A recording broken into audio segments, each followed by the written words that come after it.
Okay, hello Algebra. This is Mr. Diorio. Welcome to our little lesson here. I'm going to be talking to you guys about something called the area method. There's 3 boxes plus an extension problem. So let's just dive right in, okay?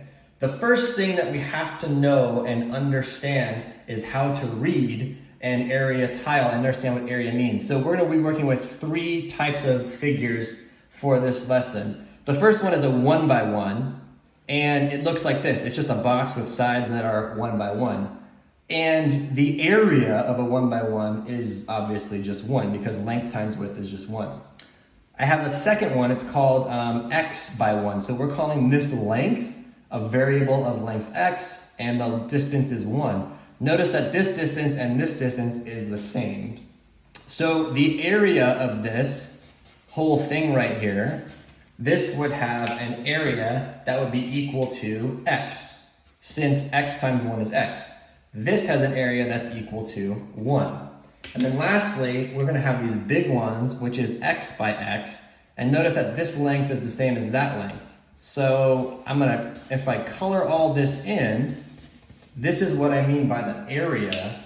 And we should all know now that x by x makes an area of x squared. Okay, so these are the 3 basic shapes that we're going to be working with here, and I'm going to show you how to use them to multiply polynomials. So here's box number 2. We're going to multiply using the area method, okay? I have to create x plus 2 multiplied by x plus 1. So the way I'm going to do it is I have 1x, so an x I learned in box 1 looks like this. This is a 1 and an x. And then I have 2 units. So here's a 1 by 1, and then here's a 1 by 1. So this represents x plus 2. This is x, and then here are 2. This represents an x, and this is obviously a 1 by x. And then I have another box, which is a 1 by 1. And what we're going to do is we're going to learn how to multiply. Since multiplying is basically length times width, we have created a length and a width for us to work from.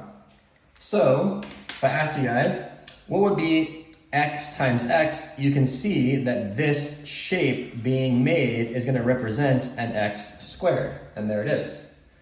If I do x by 1, I get x, and you can see that it fills in the box nice and neat. That's 1x. If I do 1 times x, I'm going to get another x here.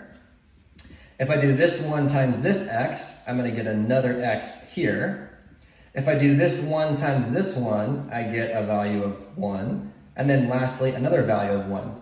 So just by looking at the picture, what do I have? I have an x squared. I have 1, 2, 3. I have 3 x's. And I have 1, 2. I have 2 1s.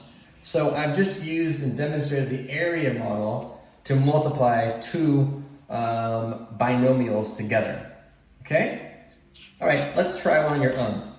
Box number 3 is a you try. I want you guys to try to solve this using the area method. Go ahead and try.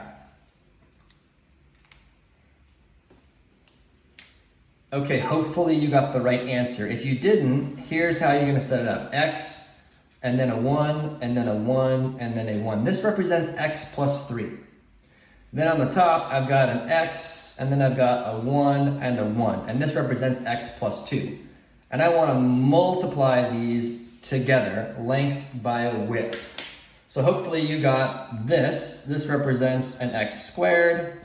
Hopefully you have an x here, another x here. You have another x here, you have a lot of x's here, right? Then you've got this guy, this guy, this guy, this guy, this guy, and this guy. So altogether, this is an x, an x, an x, an x, and an x. 1, 2, 3, 4, 5. Okay, looks like x squared plus 5x plus a 6. That's what I got, and that's the area model to help me do that and see that. Okay? Okay, lastly, here's like a little extension, okay? I've changed something here in box number 4. What do you think looks different about this particular question? I want you to answer that right now. What looks different? Okay, hopefully you realize that there's a negative sign in here. And the question you might have is, what do we do with a negative sign? So we're going to still do the same process, but we're gonna change the color and maybe we see something. So what does x and negative 2 looks like? So here's what I'm gonna do. I'm gonna color in these negative ones to represent an x and a negative 2. Okay, then on the top, I'm gonna represent my x and 3. Okay, so let's see what happens when I start multiplying these together. This gives me an x squared, that's no problem. This is an x, that's no problem. This is no problem. This is no problem. We know that a positive times a negative is a negative, so this is gonna have to be a colored in bar. And this is also gonna have to be a colored in bar because it represents negative times positive.